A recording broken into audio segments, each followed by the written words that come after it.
Hai rekan-rekan, selamat datang di channel saya.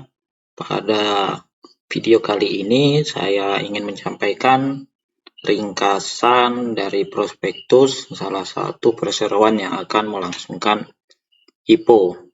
Pertama, disclaimer on dulu, ulasan dalam video ini bukan ajakan membeli atau menjual saham nano.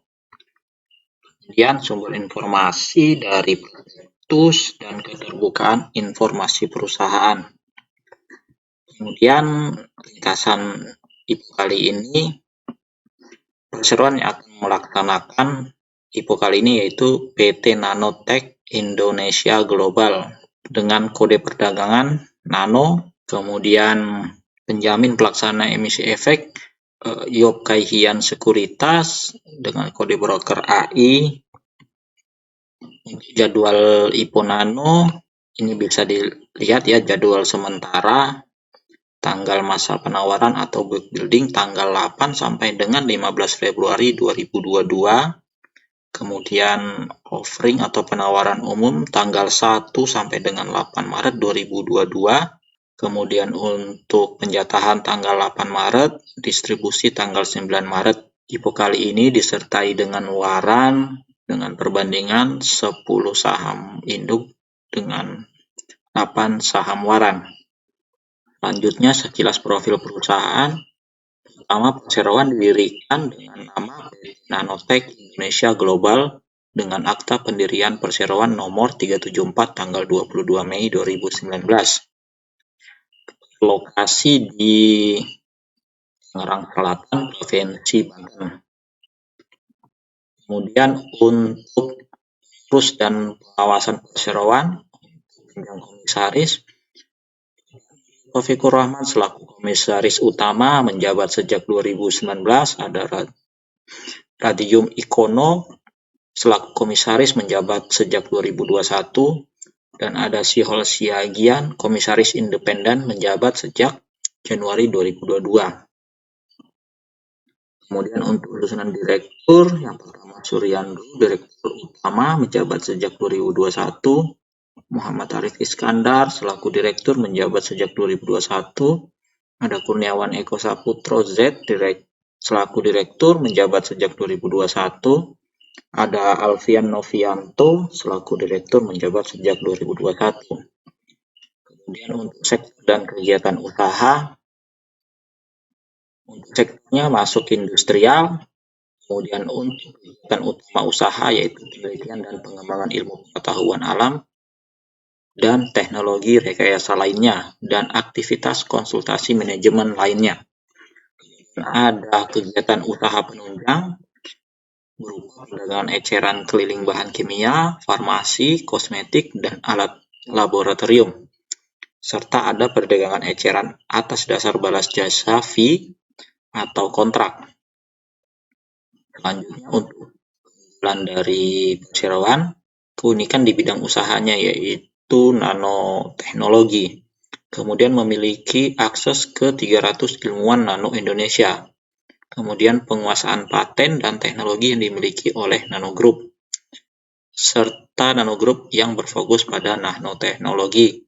Serta keunggulan yang lain yang tidak saya cantumkan, yang bisa dibaca langsung di dalam prospektus.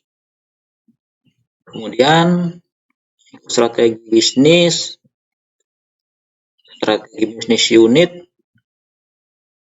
Industri umum ini dibentuk oleh perseroan untuk melayani pelanggan perseroan dan berbagai sektor industri dan merupakan strategi bisnis unit. Kemudian ada sub strategi bisnis unit. Yang pertama itu teknologi pengolahan mineral. Kemudian ada teknologi pengolahan limbah, ada pengujian dan inspeksi, ada teknologi pelapisan dan proteksi, ada layanan pendidikan, ada kesehatan, kosmetik dan farmasi, ada aquacultur dan agribisnis, properti dan konstruksi. Untuk produk perseroan dan jasa perseroan, yang pertama yang dikembangkan oleh perusahaan anak perseroan yaitu di bidang kesehatan, ada propolis, Kemudian ada pengolahan limbah dari limbah faba flying ash bottom ash menjadi produk konstruksi atau limbah dari batu bara. Kemudian ada coating pelapisan pada benda tajam dengan temperatur tinggi. Kemudian ada coating dalam air atau cat dalam air. Untuk agrikultur di bidang pertambakan yaitu aplikasi mesin nanobubble pada tambak, serta ada pemanfaatan nanoteknologi pada smart home.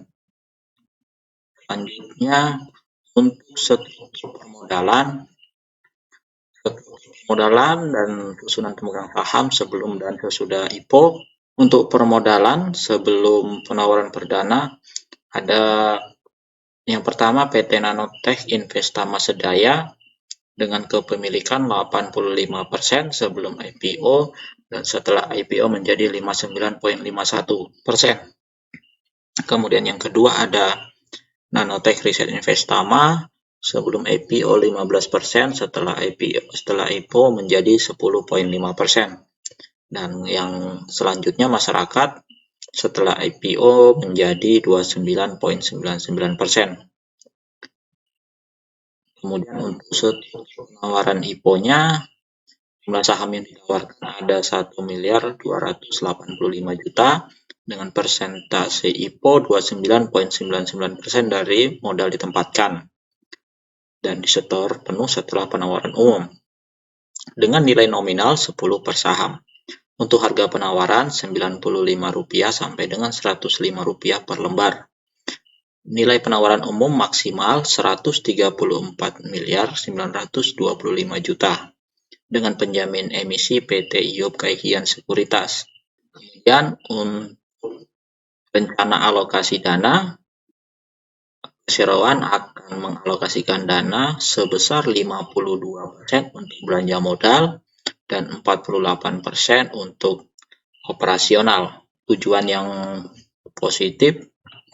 Kemudian untuk laporan posisi keuangan, untuk aset 2019 ada 1,7 M, kemudian 2020 menjadi 7,28 M, dan di kuartal 2 2021 41,6 M. Dengan liabilitas 7,85 M di 2019, kemudian 2020 menjadi 1,2 M, dan di 2021 kuartal 2 3,5 M. Untuk neraca keuangan liabilitasnya sangat kecil dan tidak ada hutang yang bisa menggerus laba perusahaan. Kemudian untuk ekuitas 2019 917 juta, kemudian 2020 6 M, kemudian di kuartal 2 2021 38 M. Kemudian untuk laporan laba rugi, untuk laba kotor di 2019 2,6 M, kemudian di 2020 9,2 M, terjadi peningkatan untuk Agustus 2021 7,5 M. Untuk disetahunkan kecenderungannya lebih rendah daripada 2020, termasuk juga untuk laba usaha dan laba bersih. Kemudian untuk laporan posisi keuangan pada bagian arus kas di 2019 sampai 2021 terjadi peningkatan di mana dari 2020 sampai dengan 2021 jika disetahunkan kecenderungannya masih lebih rendah sedikit. Ini posisi arus kas sampai dengan kuartal 2 2021. Kemudian untuk kas kecenderungannya meningkat. Di 2020 ada 2,3 M menjadi 4,8 M di 2021 kuartal 2.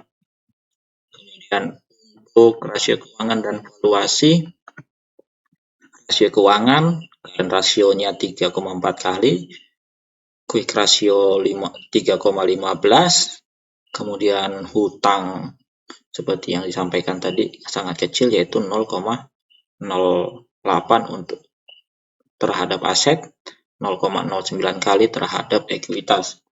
Kemudian untuk operating profit marginnya 15,16%. Kemudian untuk NPM-nya 6,9%. Kemudian ada return on equity 5,79%.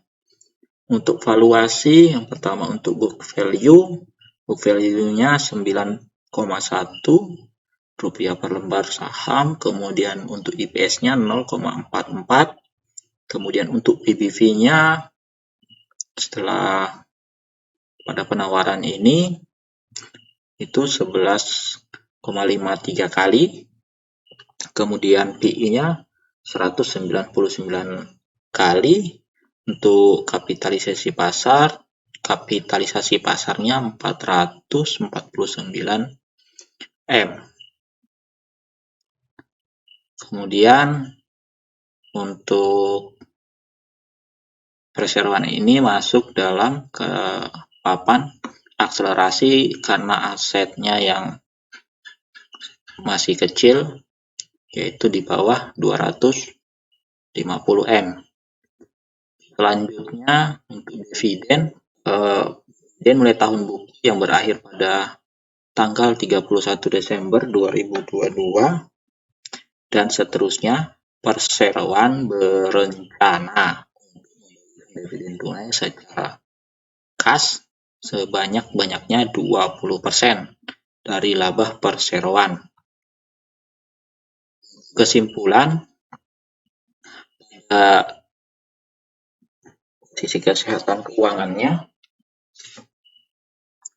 saya berikan iya karena tidak memiliki hutang yang bisa menggerus laba perseroan dan hutangnya di bawah 1.